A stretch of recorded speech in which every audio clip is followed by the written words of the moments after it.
Okay, let's reassemble all the sub-assemblies and put it back in the transmission case.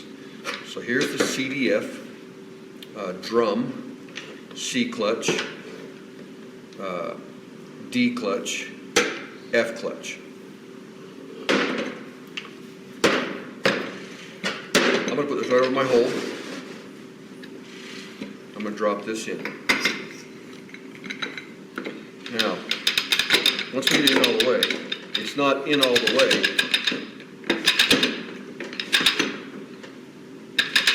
This is pretty much flush.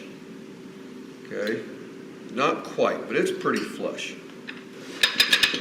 In order for it to be all the way. If this doesn't get in all the way, things won't stack up right. And you won't get this this big the drive shell, sorry, the big P 4-planet drive shell on all the way. That's in. I'm going to go ahead and put in the P2 planet. I left the sun gear in. I guess I could take the sun gear out. And this bearing, it sometimes wants to pop out. I trans-gelled it in place, so it'll stay. Don't forget the thrust bearing. This gear doesn't matter, it's non-directional, doesn't matter which way it goes. Go this way if you like. Okay. Planet, P1 assembly, planet 1. I'm going to go ahead and put these teeth inside planet 2 sun gear and walk on the planet assembly. Okay, so the CDF clutch drum and the planet 1, planet 2 assembly is all ready to go. I need to flip it over now. And we'll drop in P3 hub assembly. Just walk it in. There we go. No, not quite. There it goes. It's clearing that hub. It won't go any further anymore. And again, there's no bearing to watch out for on this one. Okay, the main shaft E clutch assembly. Planet 3 ring gear as well, but the E clutch and main shaft. Drop it in. I think it's in. There's not much to that. Seems like a big gap here, but I think that's going to be right. Thrust bearing. Again, you can't put this one in wrong if you're paying attention. Flip it over and it fits in the pocket nicely. Here comes the big drive shell. Now, F clutch. I'm going to go ahead and line up these clutches with the screwdrivers here a little bit. That'll make it drop into place, maybe a little easier. Here we're trying to line up these teeth of the F clutch. Here we go.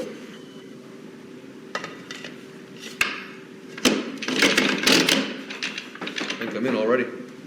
Now, let me give you a little pointer.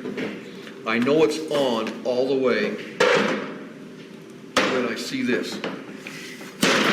You look down inside these two little holes. This drive is almost touching that hub underneath it. You look inside these two little holes. It looks like they're almost going to rub or touch each other. That's in all the way. All right. Now, I'm going to go ahead and let it rest like that, because that's pushing the shell up, and I'll pop in the snap ring.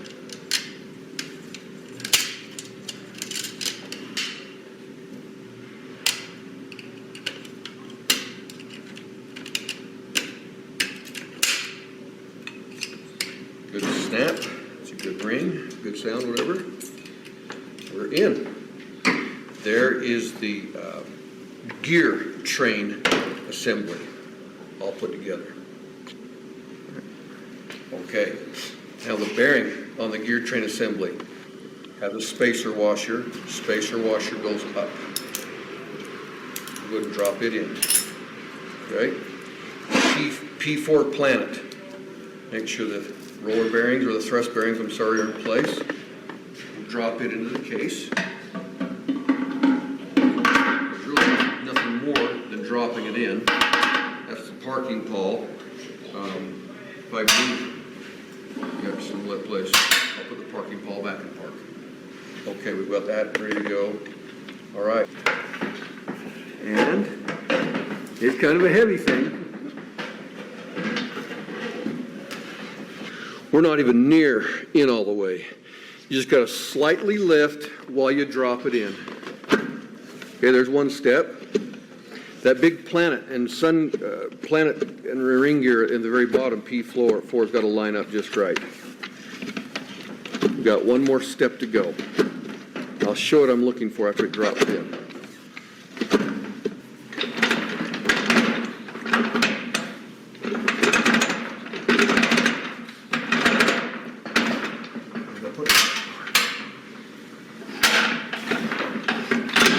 There it goes. There it goes. That gear train dropped way down there. In fact, it's way below this window. If you can make it drop that far, okay, but it's dropped significant, way below these teeth. I think it had to get past the planet gears and the planet and the ring gear, P4 planet and ring. They finally fell together and meshed. Okay, so we're significantly down. So I'll just stack now. Now, there's a space, okay? There's, I think, 3 of them. And you look for these wide openings. Look for the wide openings. And it looks like I can go ahead and choose one of them. I'll choose this one, for example. And I'll put that big apply plate. Not the right one. It is. I'm going to rotate it this way. It does matter. It does matter which one lines up. Now we're in all the way. This spacing over here is a little bit different, I think, than these two. Alrighty. I can now go ahead with a clutch. It'll go around that hub. If this hub is not poking up for these frictions to fit on, you know you're not in far enough. And I'll put in that wavy. And now we got a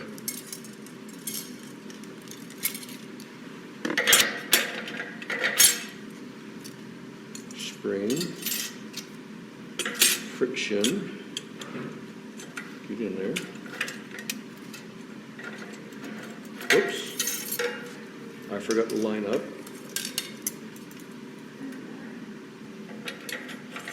Here we go. Had to line those up again. Friction.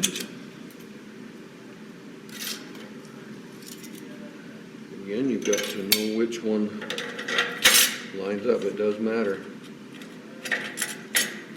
Oh, that's not the right combination. I'll try again. There we go. There, that sits down. So these are, location specific.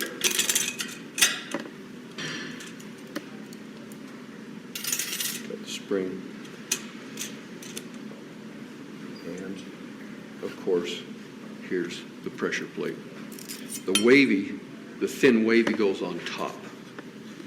So I got this backwards. This is the apply plate. The thick plate at the very bottom of this stack is the pressure plate. Set in there nicely, and my wavy. It's relatively location specific.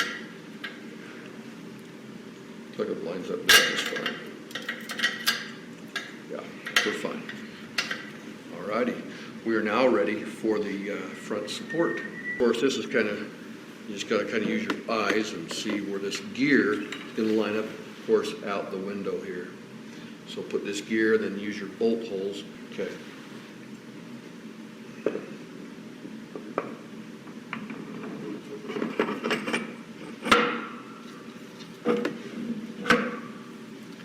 And I'm I'm gonna get a little Phillips screwdriver here and just kind of center things up a little bit. There's no gasket. Now, I recommend we seat the pump, okay? This pump has got to be below the surface of the bell housing, okay? We're not there yet. So,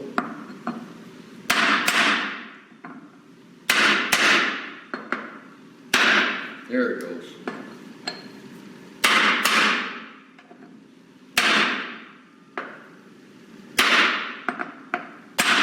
I don't think we should use these bolts to pull the pump down into place, because again, we're going into an aluminum bell or a transmission case, and those aluminum threads, they won't hold up. They won't hold up. Now, I think I'm just a little off center, so I'm going to try to rotate the pump. There we go. Whoop, too far. Just kind of eyeball down a hole and get things centered up. Let's seat this thing a little bit more. And we're there. That's almost about as thick as a nickel, if that makes any sense. Okay, so the pump is below being flush. So I've already put the bolts in now. Here we go.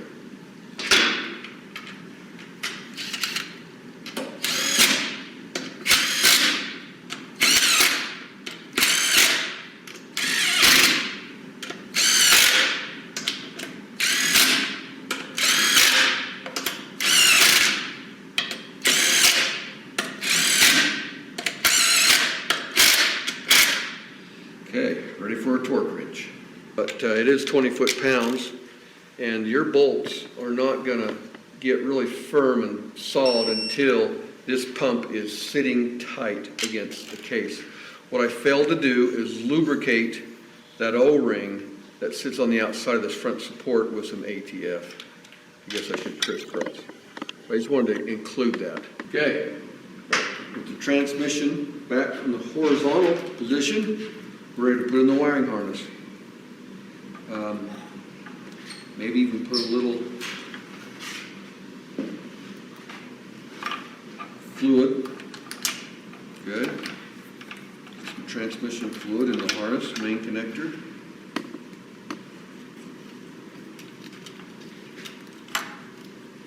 There we go.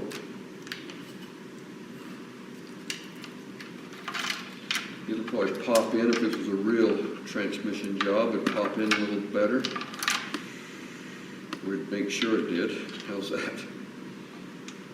So here's the intermediate shaft speed sensor A. Let's go with the turbine shaft speed sensor. What I'm doing now. That's the MLP. Whoop. I got intermediate shaft sensor B. Output shaft speed sensor. Makes sense, near the aft end of the transmission.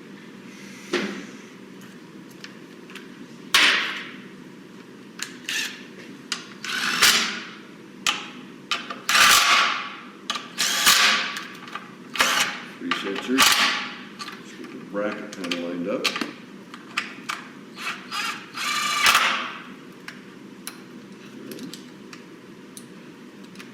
Goes there. There's another bracket.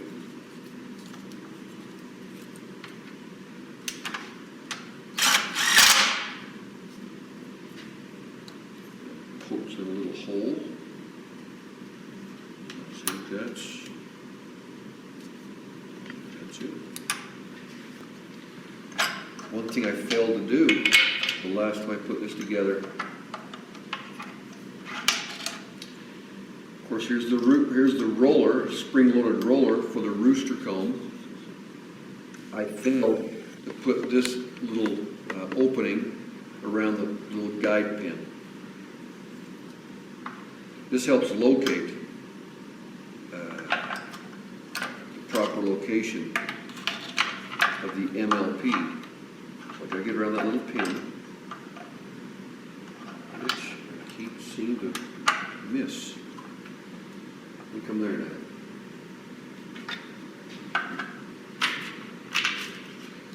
Got the roll pin in here.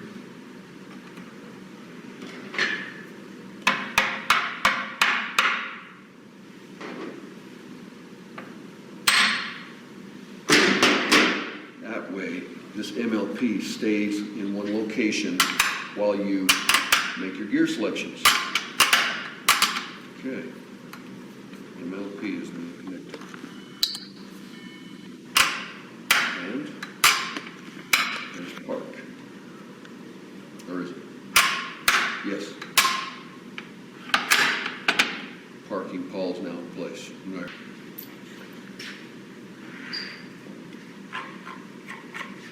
Lines up with the drive teeth off the front support.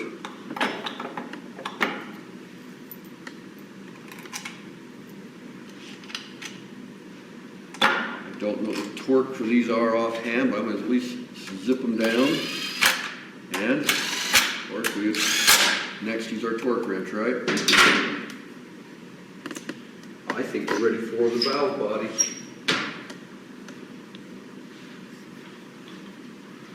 I'm going to connect this wiring harness to the valve body.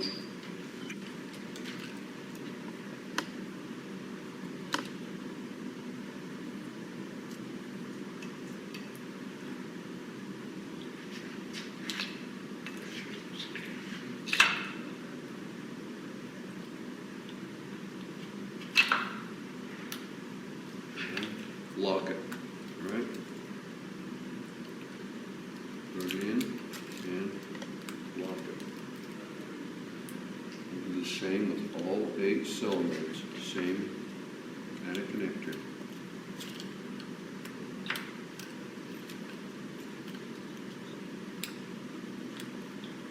There's the clutch solenoids.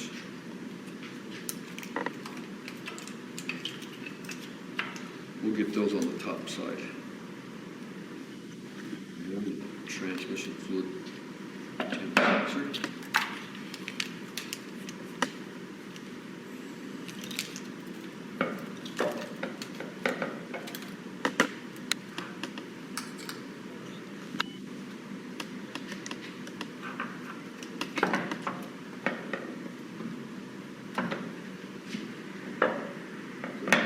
Falls in that hole. We're in. It feels good and flat. I'll hook up those later. All right, now let's get the bolts in. Now, this connector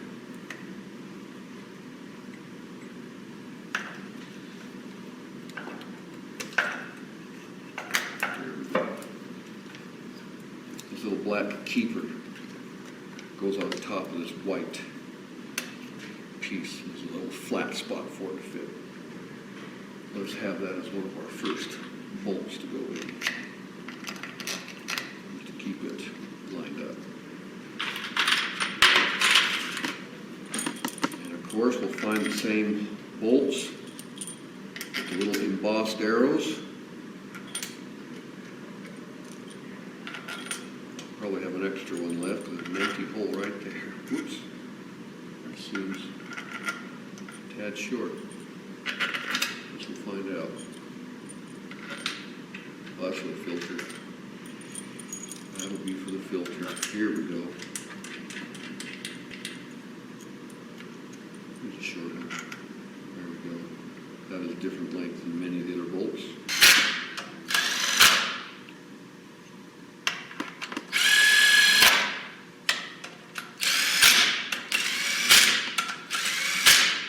Okay, and again, this is where we break out our torque wrench. I just don't want to torque these too many times. I'm afraid the aluminum will strip out, the aluminum threads in the case.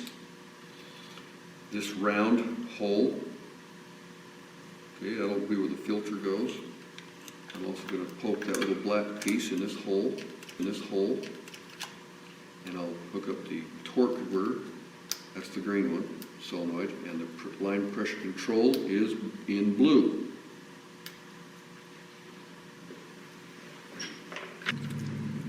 This little round black hole, once we've got this located in that little piece where it goes actually underneath this connector.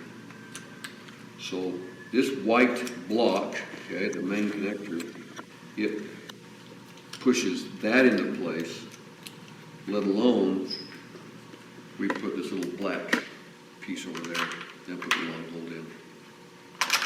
There we go. Now that's held into place where it's supposed to be. Okay. Solve that little mystery. All right. In the auxiliary pump.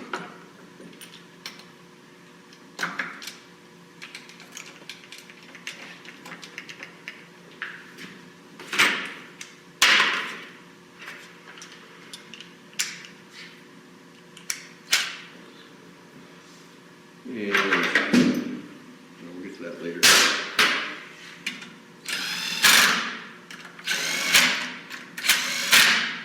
Of course, it connects, and we'll lock it in place.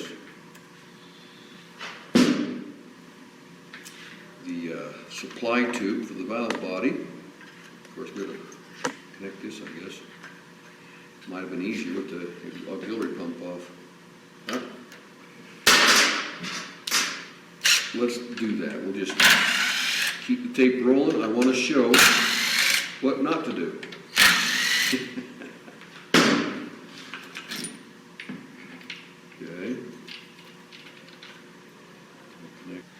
Okay, so as you remember, this is the cam lock type connector. Well, there's a channel for this to slide into, there's a channel for this little green round piece to slide into. And it doesn't want to line up. So you might have to just get a little screwdriver and kind of lift it. Okay, and look how far that goes in. You'll know it's right if it slides together nicely and clicks nicely, and I'll go ahead and lock it. Let's put the auxiliary pump back in.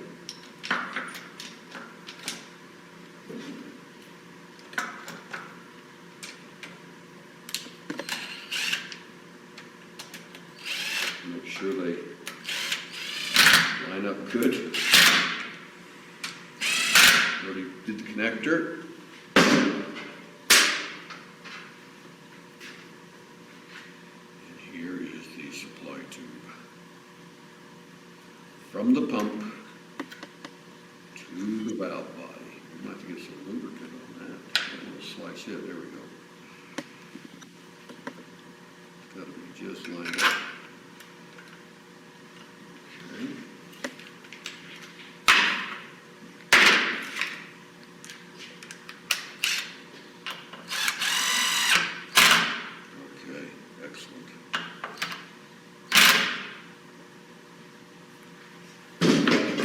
Finally, the filter.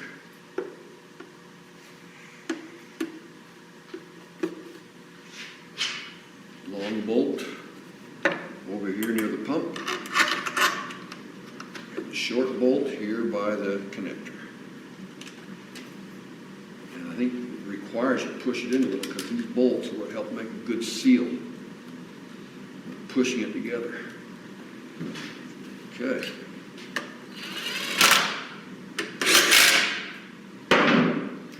I think you can handle putting a pan on from this point. But there is 10R80 all assembled.